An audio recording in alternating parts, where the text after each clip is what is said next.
Épernay s'investit dans le développement durable et l'amélioration de la qualité et du cadre de vie. C'est sur ce schéma que s'inscrit aujourd'hui l'amélioration des espaces d'accueil et d'équipement liés à la vie associative. Ainsi, un nouveau projet de création d'une maison de la vie associative voit le jour. Il s'articule autour de deux sites. La construction d'un nouveau bâtiment, la maison de la vie associative, située sur le parc Roger Menu, et la réhabilitation d'un bâtiment situé avenue Paul Bert, qui accueillera des associations et des syndicats. Située entre la rue Dom Pérignon et l'actuel Palais des Fêtes, la maison de la vie associative est installée sur un terrain d'environ 3000 m². Cette construction comptera un seul bâtiment comprenant 4 pôles répartis sur 3 niveaux. Des espaces de réunion, un centre de ressources, une école de musique, des salles de danse et une salle d'art plastique. Au sous-sol, les locaux techniques et des espaces pour des rangements divers. Au rez-de-chaussée, des salles de réunion, un centre de ressources pour les associations, des bureaux et l'école de musique intercommunale d'Épernay et sa région. À l'étage, des salles de danse et une salle d'art plastique. Pour ce nouvel édifice, une attention particulière est portée sur 2 points. L'accessibilité, avec des rampes d'accès et un ascenseur. L'éco-responsabilité. La totalité des surfaces extérieures libres reçoit des espaces végétalisés. Ce bâtiment de type passif répond aux normes HQE. Le hall d'entrée est vaste. De grands espaces internes favorisent les échanges et les rencontres. Un nouveau parvis commun au Palais des Fêtes et à la Maison de la Vie associative est aménagé. Les accès véhicules et piétons s'effectuent depuis la rue Dom Pérignon par le mail existant. Une rangée de stationnement est conservée devant le nouveau parvis.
L'espace Paul Bert est situé au croisement de l'avenue Paul Bert et de la rue des Forges.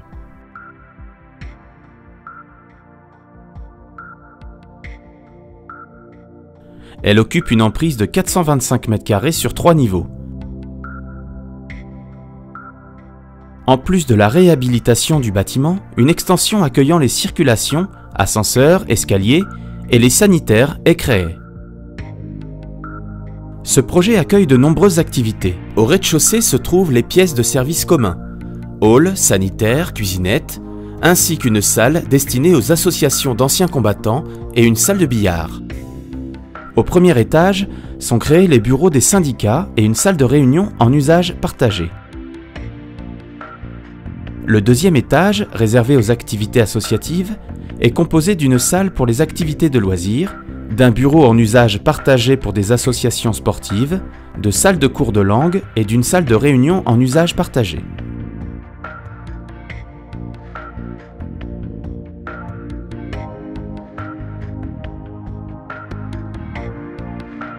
Environnement, accessibilité et confort ont conditionné cette réhabilitation.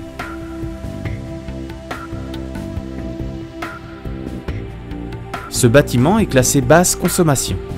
Sa consommation énergétique est inférieure à 80% de la consommation réglementaire.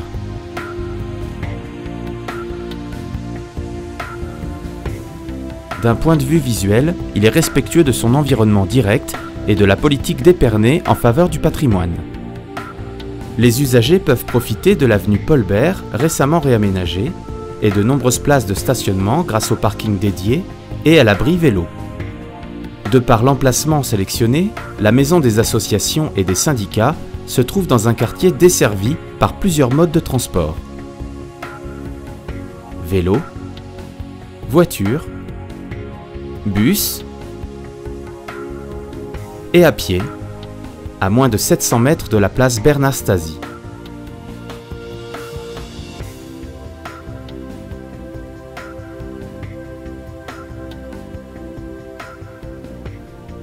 Projet innovant et modernité rime avec confort.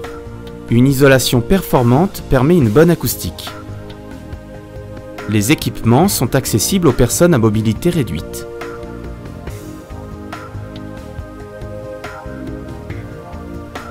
La température est régulée de manière optimale et douce.